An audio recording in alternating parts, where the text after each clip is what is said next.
जय शनिदेव। प्रिय दर्शकों, मैं राजेश जोशी आपका ज्योतिष जागृति केवल सत्य कार्यक्रम में आज फिर से स्वागत करता हूं।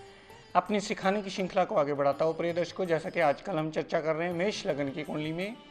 पहले एपिसोड्स में हमने मेष लगन के कारक ग्रह पढ़े, उससे अगले एपिसोड में हमने मेष लगन के मारक ग्रह और समग्रह पढ़ा।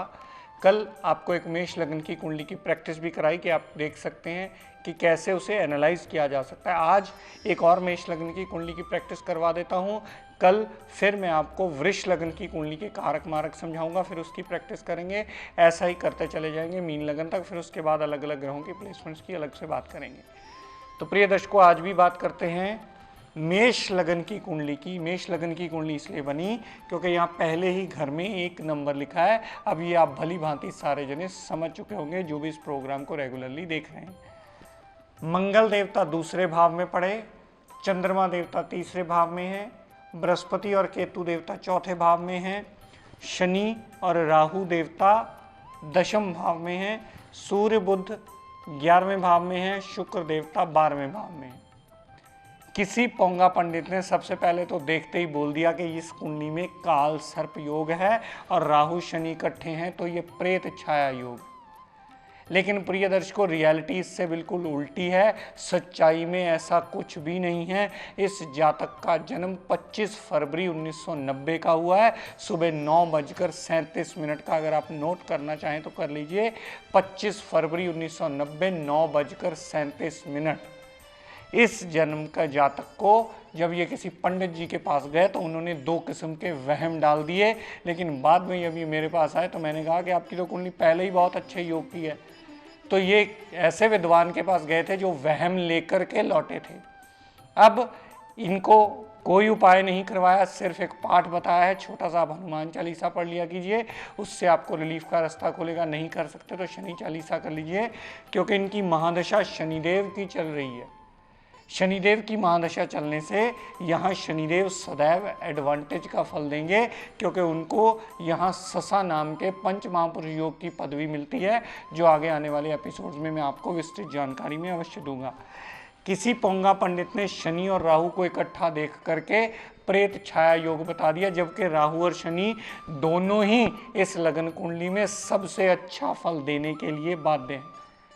तो शनिदेव की महादशा में आज की डेट में ये बच्चा MBA के फाइनल ईयर में है, बहुत अच्छी जॉब कल को कर लेगा, अपना जीवन यापन सबऑर्डिनेशन में आकर के बहुत अच्छा कर लेगा। दर्शकों, शनिदेव भी इस लगन कुंडली में कारक माने जाते हैं, राहु देवता भी इस लगन कुंडली में कारक माने जाते हैं, क्योंकि राहु देवता अपने अति मित्र के घर में बैठे हैं और अपने अति मित्र के साथ बैठे हैं। किसी पोंगा पंडित जब इनको प्रेत छाया का वहम डाला तो एक बार तो ये डर गए, पर जब मैंने इनको रियलिटी समझाई कि आप आधी से ज़्यादा शनि की महादशा झेल चुके हो, आधी से ज़्यादा महादशा आपकी निकल चुकी है, जब आपको कोई प्रॉब्लम ही नहीं आई तो आपने कैसे मान लिया कि पंडित जी सही कह रहे हैं। तब इनके दिमाग में ये बात आई कि मुझे किसी किस्म की प्रॉब्लम तो है ही नहीं। तब इनके ज्ञान का चक्षु खुला और ये समझ पाए कि राहु और शनि प्रेत छाया योग हर जगह नहीं बनाते, और ये योग तो किसी शास्त्र में लिखा ही नहीं गया। यहाँ दोनों ही अपनी दशा अंतरदशा में सदैव इनको पॉजिटिव रिजल्ट ही देते मिल रहे हैं, और आज भी इनको पॉजिटिव रिजल्ट ही दे रहे हैं। दर्शकों, लगन लॉर्ड उठ के दूसरे घर में आ गया, यानी मंगल देवता धन कुटुंब वाणी के घर में आ गया। धन का अभाव इस जातक को कभी नहीं रहने वाला, क्योंकि मंगल योग कारक ग्रह है। कुटुंब हमेशा साथ देने वाला होता है। हाँ, वाणी अननेसेसरी कहीं ना कहीं उग्र होना आज की डेट में वैसे ही स्वाभाविक सी बात है, और इनका तो लगन ही अग्नि तत्व है।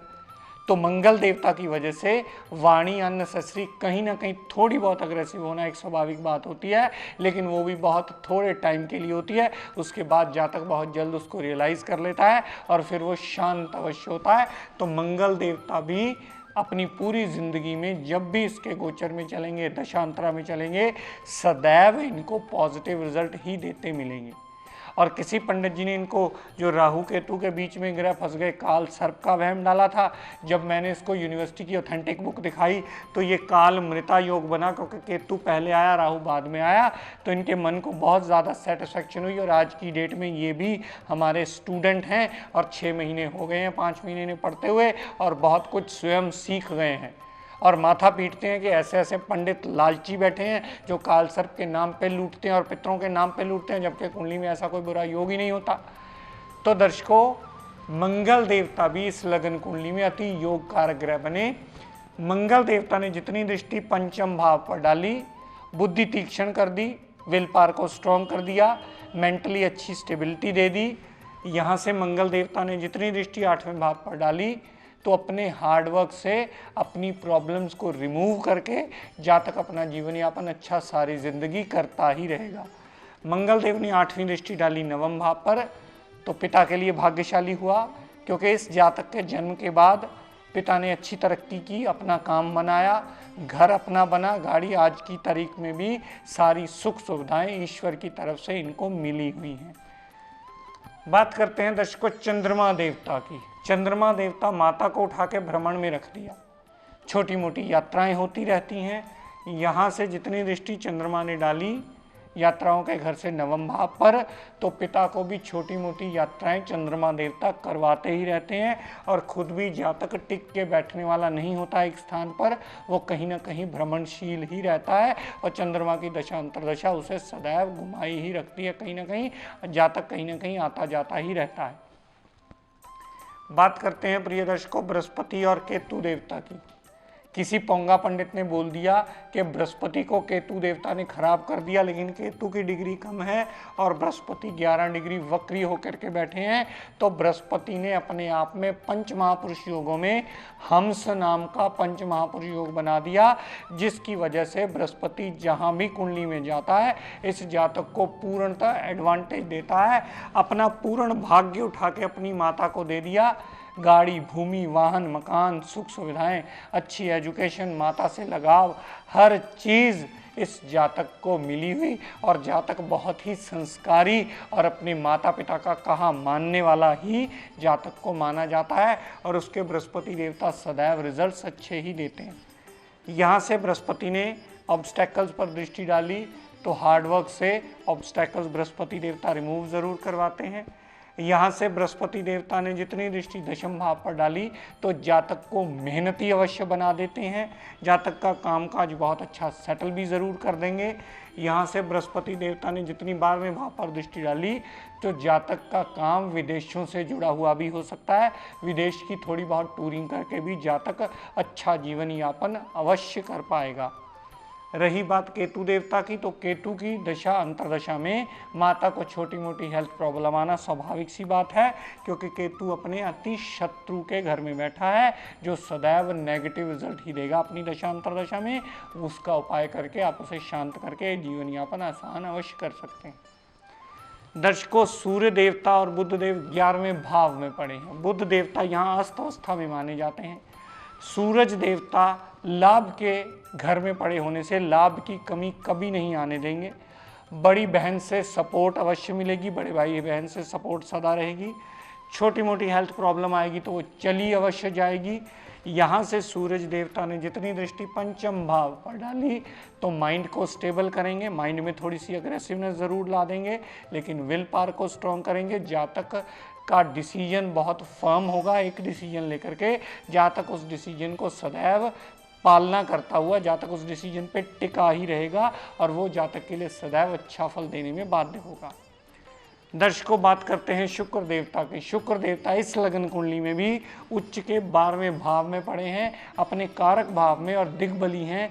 किसी पंडित जी ने वहम डाल दिया कि आपकी मैरिज लाइफ डिस्टर्ब होगी, तो आज की डेट में ये खुद पढ़ के समझ चुके हैं कि शुक्र देवता अपने कारक भाव में दिग्बली होकर के उच्च के बैठे हैं, तो सदैव मैरिड लाइफ इनकी पूर्णतः स्टेबल रहेगी, जिसमें कदापि भी कोई परेशानी नहीं आएगी। हाँ, एक इंस्ट्रक्शन इनको हमेशा मैं ज़्यादातर जातकों को सदैव देता हूँ कि भाई अपनी कुंडली हो सके तो मिलवा के मैरिज अवश्य कीजिएगा, ताकि लॉन्ग रन में आपको दिक्कत ना आए। आपकी कुंडली जितनी अच्छी हो पार्टनर की भी एटलीस्ट उतनी अच्छी ज़रूर हो कि आपके लिए सपोर्टिव पिलर बने, ताकि आपका जीवन यापन अच्छा होने में मददगार ज़रूर सिद्ध हो। तो प्रिय दर्शकों, आप इस कुंडली में ध्यान दीजिएगा, मंगल देवता भी योग कारक ही रहे, बृहस्पति देवता भी इस लगन कुंडली में योग कारक की गिनती में आए, शनि और राहु देवता जिनको एक वहम डाला गया कि प्रेत छाया योग है, शनि और राहु देवता भी दोनों ही इस लगन कुंडली में अति योग कारक ग्रह बने,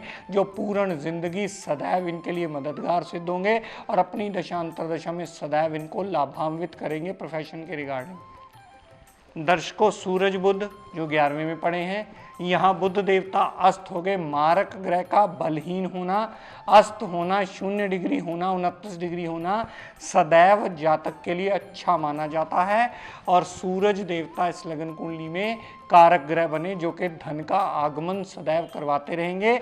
जल्दी धन का आगमन या धन की कमी इस जातकों को कभी नहीं आने वाली। दर्शकों, शुक्रदेव चाहे मारक है, लेकिन इस लगन कुंडली में अच्छा फल देने के लिए बाध्य हो जाएंगे। दाम्पत्य सुख और परिवार पूर्णतः साथ देने वाला होगा, क्योंकि शुक्रदेव इस लगन कुंडली में दिग्बली हुए हैं और दिग्बली होना ग्रह के लिए सदैव शुभ माना जाता है। तो दर्शकों, आपने देखा कि कैसे एक पोंगे पंडित ने इनको काल सर्प का वहम डाल दिया और पितृ दोष का वहम डाल दिया, क्योंकि पितृ का उन्होंने 10वां घर मान लिया, जबकि पितरों का पिता का घर जो होता है वो 9वां घर होता है। तो इन्हें ये बोल दिया गया कि अगर आप काल सर्प की शांति नहीं कराएंगे तो आपका प्रोफेशन कभी सेटल नहीं होगा, जबकि ऐसा नहीं है। इनकी शनि की दशा चल रही है, जो कि इनको बहुत अच्छा रिजल्ट देने वाली है। प्रोफेशनली ये पूर्ण जिंदगी में कदापि भी पीछे नहीं आने वाले, ये सदैव जिंदगी में तरक्की करते ही मिलेंगे। तो दर्शकों, ये आपको देखना होगा कुंडली में किस घर का मालिक कहाँ चला गया और वो कैसे रिजल्ट्स देने वाला है। अगर कोई ग्रह अपने मित्र के घर में चला जाए, अच्छे भाव में चला जाए, उच्च का हो जाए, ऊन साइन का हो जाए या केंद्र त्रिकोण में हो जाए, तो वो सदैव अच्छा बल देता है। शर्त यह है कि वो नीच नहीं होना चाहिए, अस्त नहीं होना चाहिए, 0 डिग्री नहीं होना चाहिए, तब वो सदैव लाभान्वित होकर के अपनी दशा अंतरदशा में जातक को चौतरफा लाभ अवश्य देता है। इसमें मंगल सदैव लाभ देगा, बृहस्पति सदैव लाभ देगा, शनि सदैव लाभ देगा, राहु सदैव लाभ देगा, सूर्य सदैव लाभ देगा और शुक्र की दशा अंतरदशा में भी विदेश यात्रा करके अपने दाम्पत्य सुख को अच्छा करके पार्टनरशिप और डेली वेजेस में जातक नया रास्ता अवश्य खोल लेगा। वो जातक की कामयाबी में सदैव हेल्प करने वाला ग्रह बनेगा। तो ये बात आपको बड़े ध्यान से समझनी होगी कि ग्रह की प्लेसमेंट कहाँ है और वो कैसा रिजल्ट देने वाली है, तभी आप इन पोंगे पंटों के चक्कर से निकल करके कुंडली का सही एनालाइजेशन कर पाओगे। तो प्रिय दर्शकों, आज का tip of the day note कर लीजिए। सदैव अपने बिस्तर से उठते ही जब आप पाँव चप्पल पहनने के लिए नीचे लगाएं, तो चढ़ते सूर्य की तरफ हाथ जोड़ करके प्रणाम अवश्य करें। सूरज देवता को किया हुआ डेली का आपका प्रणाम आपका मान यश वृद्धि करने में, आपके चक्षुओं की रोशनी को बढ़ोतरी करने में, आपकी हड्डियों, आपकी हार्ट को सदैव सुरक्षित रखने में ये किया हुआ प्रणाम सूरज देवता को सदैव मददगार सिद्ध होगा। कल से प्रिय दर्शकों, मैं टॉरस लगन कुंडली के कारक मारक और उनकी प्रैक्टिस करवाऊंगा। बड़े ध्यान से कॉपी पेंसिल लेके नोट करते चली जाइए, ताकि आपको उसकी एनालाइजेशन करने में कोई भी दिक्कत किसी किस्म की ना आए। तो प्रिय दर्शकों, आज इस बात को फाइनल करता हुआ कि मेष लगन की कुंडली की 2 कुंडलियों की प्रैक्टिस इसीलिए करवा दी है कि आप बहुत अच्छे तरीके से इसे एनालाइज करना सीख लें और आपको पता चल जाए कि कौन सा रत्न पहनना चाहिए, कौन सा नहीं पहनना चाहिए और कौन सी दशा अंतरदशा में कौन सा उपाय आपको करना चाहिए। प्रिय दर्शकों, आज अपनी वाणी को यहीं विराम देता हुआ हम सब के लिए मंगल कामना करता हूँ। शनिदेव से ये प्रार्थना करता हूँ कि हे शनिदेव, हम सब पर अपनी कृपा दृष्टि, दया दृष्टि सदैव बनाए रखें। जय शनिदेव।